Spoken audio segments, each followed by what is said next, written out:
So tell me about yourself. I am flexible in the workplace. In my current position, I'm responsible for many jobs and tasks. This allows me to help newer, unexperienced employees with anything that they have. Adaptability and communication are other values I hold dear. It is important to be able to adapt and change to the different situations. It's also equally important to communicate with your fellow employees during this time. For an example, if an employee is sick, I can work with my fellow employees to split up the jobs and tasks that that sick employee has. Another important value is that I work well with others, and it's obviously very important in the workplace. So what would you say has been your greatest accomplishment so far? One of my greatest accomplishments is gaining the rank of Eagle Scout, and to acquire that rank, I had to do an Eagle Scout project. I first had to come up with an idea, which was to paint like games like hopscotch and foursquare on a pavement at a grade school. Well, after I came up with the idea, I had to convince my leaders that it was a good idea. And after that, I had to gather the materials like paint brushes, stencils, measuring equipment, and also food for the people who were working that day.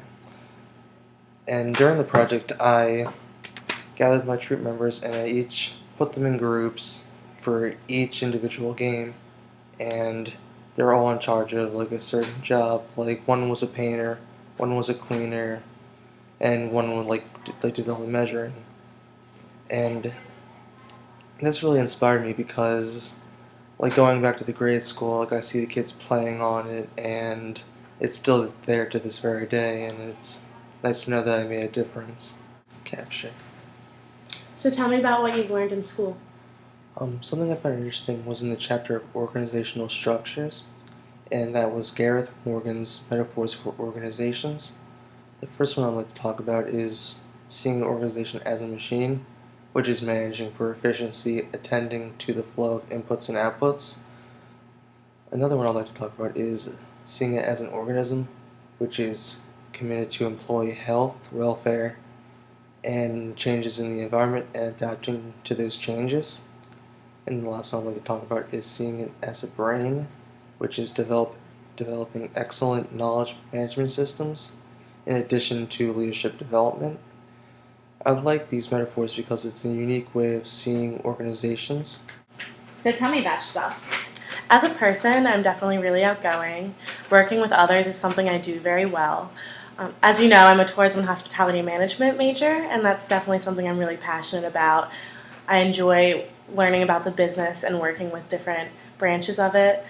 I'm also involved in a student professional organization called the American Hotel and Lodging Association. And with that, we go around and learn about the hotel business and how it's run. And I'm really interested in that, and I like that a lot. As something that I value, we learned about in school W. Edwards Deming and his views on how a business should be run. I don't know if you've heard of him, but basically what he believes is that respect is the basis of all, should be the basis of all businesses. And with that, by that he means respect the customers by producing quality goods or services, respect the employees by giving them what they deserve. And that's definitely something that I value a lot. So I believe that respect to all people is something that should be done by all employees, and I really embody that. That definitely ties to me being a people person, but that's something that I enjoy and believe in a lot, certainly. So what would you say is your greatest accomplishment? So far, my greatest accomplishment is probably my senior year of high school. I was unanimously voted the captain of my field hockey team. To gain that title, it actually took a really long time. First, I had to gain respect as a player in general. I had to be reliable on defense and show up to practice every day and game time and things like that. More importantly, though, I had to build relationships with my teammates, and that obviously took a little while. But to do that, I made sure that I bonded with a lot of people during games and also when we were at practice doing fun things. And also even at school, I would always make sure that I said hi to everyone. But probably the most important thing that I did to become captain was I made sure that I never gave negative feedback while we were on the field and in the heat of the moment. And that is a hard thing to do because tempers can rise, but I always made sure that I only gave positive feedback on the field and made people feel good. And then if I would give constructive criticism, it'd always be when we were meeting, say, between quarters or halves. And I wouldn't pinpoint anyone out specifically. I would just say, this is not working well for us. Maybe we should try this instead. So I think that that was really important for people to respect me and not become a resentful person. But so that is how I became the team leader my senior year. So what have you learned in school? In school so far, I've learned about the importance of a company culture. I already have heard the term before, but I wasn't really familiar with it. But this year I really learned the importance of it and that it's really something that you need to consider when you take a job. So for example, a company might have a strong culture and that actually has a lot of benefits. Their turnover is lower and their stock prices raise at a significantly faster rate, and they also have more job opportunity increases. So I really learned the importance of having a strong company culture and also the importance of fitting in with that culture, because otherwise if you don't fit in with the culture, you don't necessarily be as productive as you could be. Another concept that I learned about that I really hope to embody as a leader one day is called transformational leadership. And what that is that's basically the 4 I's. The first one is individualized consideration.